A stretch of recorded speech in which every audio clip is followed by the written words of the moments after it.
का जो वैज्ञानिक नाम होता है वो क्या होता है।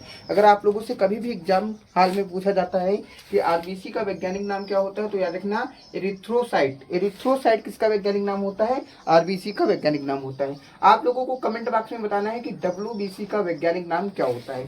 फिर उसके बाद आप लोगों से एक प्रश्न और पूछा जा सकता है कि आरबीसी की मात्रा कितनी होती है, आरबीसी का अमाउंट कितना होता है। तो याद रखना 4.5 से 5.5 मिलियन तक होता है। फिर उसके बाद आपसे एग्जामिनर एक प्रश्न और पूछ सकता है कि आरबीसी की आकृति यानी कि शेप कैसी होती है। तो याद रखना उभय उत्तल बाई कॉन्केव होती है। अगर पूछा जाता है कि आरबीसी का जीवन काल यानी कि लाइफ स्पैन ऑफ आरबीसी कितना होता है, तो याद रखना 120 दिन। आरबीसी का जीवन काल कितना होता है? 120 दिन होता है। उसके बाद आप लोगों को याद रखना स्प्लीन यानी कि प्लीहा। आरबीसी की डेथ कहाँ होती है? प्लीहा यानी कि स्प्लीन में होती है। और प्लीहा को ही क्या कहा जाता है? अब आरबीसी का कब्रिस्तान यानी कि ग्रेव यार्ड ऑफ आरबीसी किसको कहा जाता है? प्लीहा को कहा जाता है।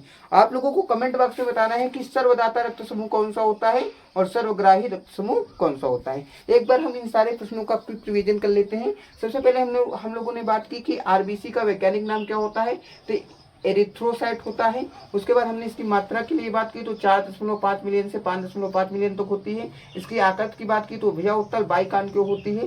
फिर उसके बाद आरबीसी का जीवन काल लाइफ स्पेन कितना होता है? 120 दिन का होता है। इसकी मृत्यु कहाँ होती है? तो स्प्लीन यानी कि प्लेहा में होती है। और आरबीसी का कब्रिस्तान किसे कहते हैं? तो प्लेहा को कहते हैं। उम्मीद करते हैं कि वीडियो आप लोगों को अच्छा लगा होगा। अगर वीडियो अच्छा लगा हो तो अपनी राय कमेंट बॉक्स में जरूर दें। हमें आपकी राय का इंतजार रहेगा। अपना ख्याल रखें और अपने कॉम्पिटेटिव एग्जाम्स की तैयारी अच्छी तरह से करते रहें।